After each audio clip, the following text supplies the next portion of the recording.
Ozzy Osbourne, the man who redefined rock stardom, who turned excess into art and chaos into legend, is gone.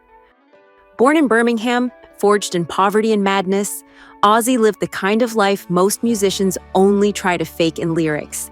He steamrolled through 6 decades of mayhem with a wicked sense of humor, a surprising tenderness, and an unshakable loyalty to his family and fans.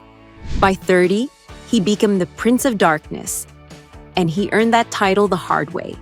And the stories half sound made up, but they're all real. Let's begin with the story everyone knows. The bat. Yes, that really happened. He bit the head off a bat on stage in Des Moines, Iowa in 1982. It was never meant to be real.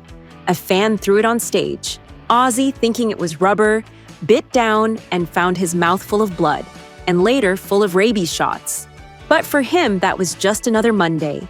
I looked, evidently threw an unconscious bat on the stage, and he thought it was a rubber bat, whatever, and he picked it up and bit the head off. And Sharon's going, "Dummy, it's real." I'm like, what? Then there was the Dove incident, a corporate event during daylight. Ozzy showed up to a CBS boardroom meeting with 2 white doves in his coat pockets, his version of a peace offering. Right in the middle of introducing himself, he pulled one out and bit off its head, blood everywhere. Executive panic.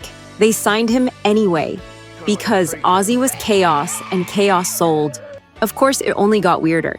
During a particularly unhinged tour with Mötley Crüe, he and Tommy Lee started a competition. Who could out-degenerate the other? Ozzy, already covered in his own urine, spotted a trail of ants on the ground and snorted them like cocaine. That was the end of the contest. Tommy sat down. Ozzy won. In another infamous moment, he got banned from San Antonio, Texas, because he got drunk, wore Sharon's dress, and urinated on the Alamo, the sacred landmark. The city banned him for a decade. Eventually, he returned, donated $10,000 to the Daughters of the Republic, and was welcomed back. Even legends occasionally have to say sorry. That's one of the downfalls of alcohol and drugs. When you're stupid, you do stupid things. And one of the stupid things I did was urinate up the Alamo, which is one of, singing a song, Road to Nowhere, the wreckage of my past keeps haunting me, it just won't leave me alone. I'm not really proud of it, but nevertheless, it happened.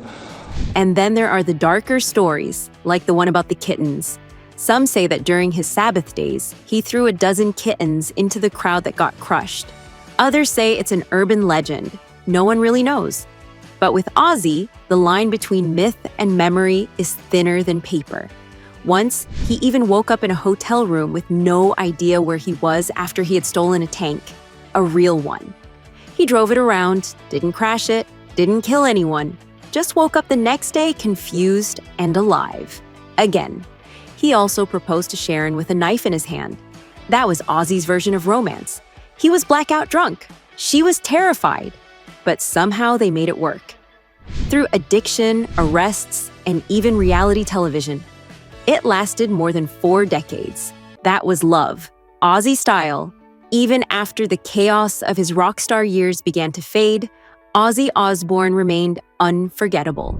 By the early 2000s, America found itself falling for him all over again, not as the wild frontman of Black Sabbath, but as something far more unexpected, the bewildered, slippers-wearing father figure on the Osbournes. The reality show offered an unfiltered glimpse into the Osbourne household, and Ozzy became its unlikely heart. He was no longer storming stages or biting the heads off bats.